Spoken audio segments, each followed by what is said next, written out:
35 மாணவர்களும் 10 ஆசிரியர்களும் மரணம். வெளியான அதிர்ச்சி தகவல். உயர்தர பரீட்சை திகதி. பரீட்சைகள் திணைக்களம் வெளியிட்ட முக்கிய அறிவிப்பு.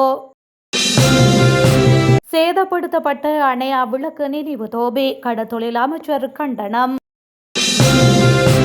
அணை பிளீஸ் என கெஞ்ச வேண்டாம், அனுரவுக்கு சஜித் அறிவுரை. இயற்கை பேரழிவுகள் மீண்டும் நிகழாதிருக்க நீண்ட கால திட்டங்கள் ஜனாதிபதி வலியுறுத்து. நாடாளுமன்றத்தை அவசரமாக கூட்டுமாறு நாமல் கோரிக்கை. அரசு ஊழியர்களின் சம்பளமில்லா விடுப்பு. அரசாங்கத்தின் அதிரடி அறிவிப்பு.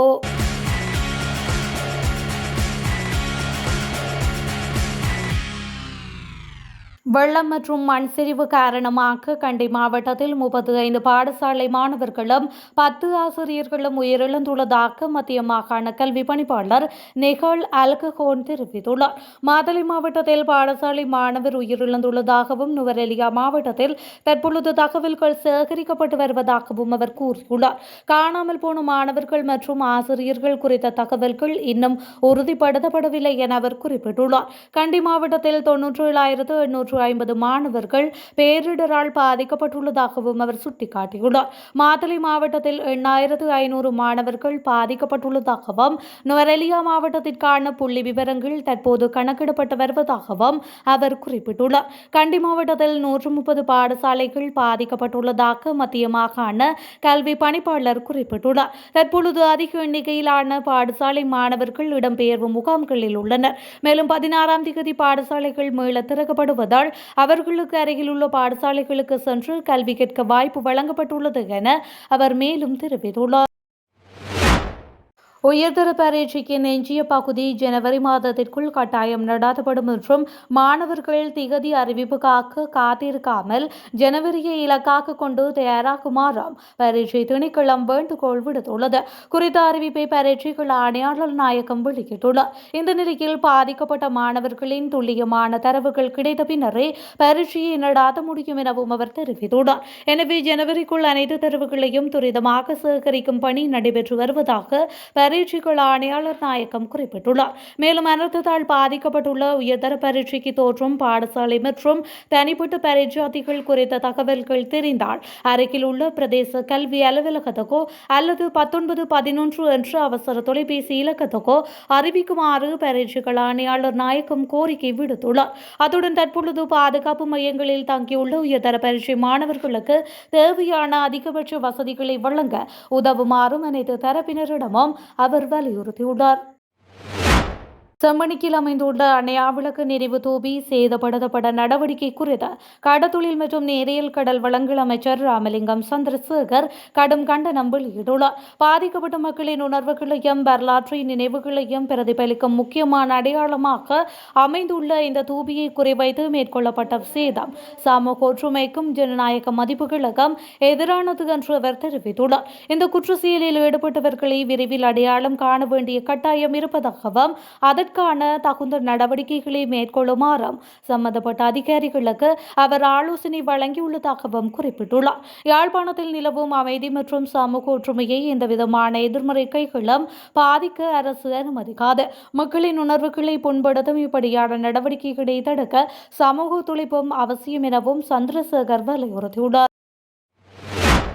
எதிர்காலத்தில் பாரியளவிலான இயற்கை பேரழிவுகள் மீண்டும் நிகழாமல் தடுக்க நீண்டகால திட்டத்தின் முக்கியத்துவத்தை ஜனாதிபதி அனுரகுமார திசாநாயக்க வலியுறுத்தியுள்ளார். பேரிடர் சூழ்நிலையால் பாதிக்கப்பட்டுள்ள குருநாகல் மாவட்டத்தில் இயல்பு நிலையை மீட்டெடுப்பதற்கும் மறு ஆய்வு செய்வதற்காகவும் குருநாகல் மாவட்ட செயலகத்தில் நடைபெற்ற சிறப்பு ஒருங்கிணைப்பு குழு கூட்டத்தில் ஜனாதிபதி திசாநாயக்க கலந்து கொண்டார். இந்த கூட்டத்தின் போது நெருக்கடியை எதிர்கொள்வதில் ஒன்றிணைந்து பணியாற்றிய பொது அதிகாரிகள், போலீஸ் மற்றும் முப்படை வீரர்கள் உட்பட அனைவருக்கும் ஜனாதிபதி நன்றி தெரிவித்துள்ளார். பேரிடரால் பாதிக்கப்பட்ட அத்தியாவசிய உட்கட்டமைப்புகளை மீட்டெடுப்பது, மின்சாரம் மற்றும் நீர் வழங்கல், தொலைத்தொடர்பு மற்றும் நீர்ப்பாசன அமைப்புகள், விவசாய நிலங்களை மீண்டும் பயிரிடுதல், விவசாய நடவடிக்கைகளை மீண்டும் தொடங்குதல், சுகாதார சேவைகளை மீட்டெடுப்பது, பாடசாலைகளை மீண்டும் திறப்பது மற்றும் பாதிக்கப்பட்ட குடும்பங்களை மீள்குடியேற்றம் செய்வதற்கு வசதி செய்வது குறித்து இந்த சந்திப்பின் போது விரிவான கலந்துரையாடல்கள் நடைபெற்றுள்ளன.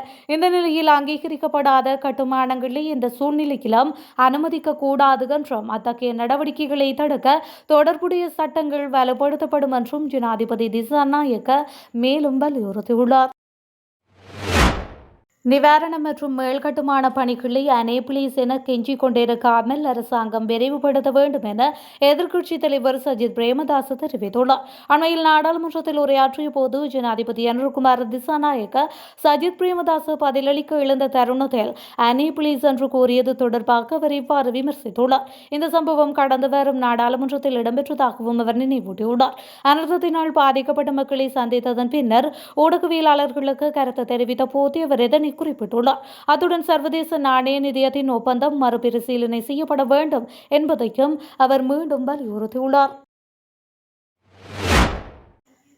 டெட்வா புயல் காரணமாக பாதிக்கப்பட்ட மக்களுக்கு நிவாரணங்களை வழங்குவதற்கும் உரிய நடவடிக்கைகளை எடுப்பதற்கும் நாடாளுமன்றை உடன் கூட்டுமாறு ஸ்ரீலங்கா பொதுஜன முன்னணியின் நாடாளுமன்ற உறுப்பினர் நாமல் ராஜபக்ஷ கோரிக்கை விடுத்துள்ளார். பிரதமர் ஹரணி அமரசூரியவிடம் அவர் இந்த கோரிக்கையை முன்வைத்துள்ளார்.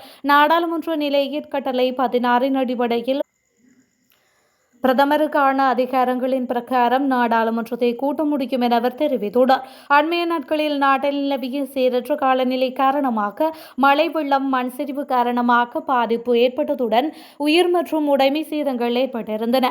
கல்வி, சுகாதாரம், விவசாயம், மீன்பிடித்துறை, கைத்தொழில் துறை, சுய தொழில்கள், சுற்றுலாத்துறை, ஏற்றுமதி வணிக நடவடிக்கைகள் உள்ளிட்ட பல்வேறு துறைகளில் இந்த சீரற்ற காலநிலையினால் பெரும் பாதிப்பு ஏற்பட்டுள்ளது என அவர் சுட்டிக்காட்டியுள்ளார்.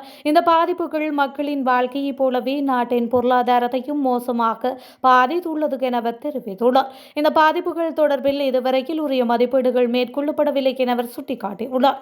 இவ்வாறான அனர்த்த நிலைமைகளின் மத்தியில் மக்கள் பிரதிநிதிகள் என்ற வகையில் பொறுப்புடன் நடந்து கொள்ள வேண்டும் எனவும் அவர் வலியுறுத்தியுள்ளார். அனர்த்த நிலைமைகள் தொடர்பில் ஏற்கனவே பல்வேறு பங்களிப்புகளை வழங்கியுள்ளதாகவும் அவர் குறிப்பிட்டுள்ளார். மக்களின் இயல்பு வாழ்க்கையை மீட்பதற்கு அரசாங்கம் இதைவிட கூடுதல் நடவடிக்கை எடுக்க வேண்டும் என்றும் அனர்த்தத்தால் பாதிக்கப்பட்ட மக்களுக்கு தேவையான உதவிகளை வழங்குவதற்கு மக்கள் பிரதிநிதிகள் என்ற வகையில் நாடாளுமன்றத்தை கூட்டி கலந்துரையாடுவதற்கு சந்தர்ப்பத்தை ஏற்படுத்தி தருமாறு பிரதமரிடம் மிக வினயமாக கேட்டுக்கொள்வதாக நாடாளுமன்ற உறுப்பினர் நாமல் ராஜபக்ஷ கடிதம் ஒன்றின் மூலம் கூறியுள்ளார். 2026 ஆண்டு ஜனவரி 1 முதல் அரசு ஊழியர்களுக்கு வேறு இடங்களில் வேலை செய்ய சம்பளமில்லா விடுப்பு வழங்கப்படாது என்று ஒரு புதிய சுற்றறிக்கையில் தெரிவிக்கப்பட்டுள்ளது. 2022 ஆண்டு அமைச்சரவை முடிவின் கீழ் இந்த அனுமதி வழங்கப்பட்டிருந்தது. இந்த நிலையில் உள்ளூர் அல்லது வெளிநாடுகளில் மாற்று வேலை தேடுவதற்காக பலர் பயன்படுத்தி வந்த 5 ஆண்டு விடுப்பு விருப்பத்தை ரத்து செய்வதற்கான திட்டத்திற்கு அமைச்சரவை ஒப்புதல் அளித்துள்ளதாக பொது நிர்வாக அமைச்சக செயலாளர் எஸ். ஆலோக பண்டாரவை கோடிட்டு ஆங்கில ஊடகம் ஒன்று செய்தி வெளியிட்டுள்ளது.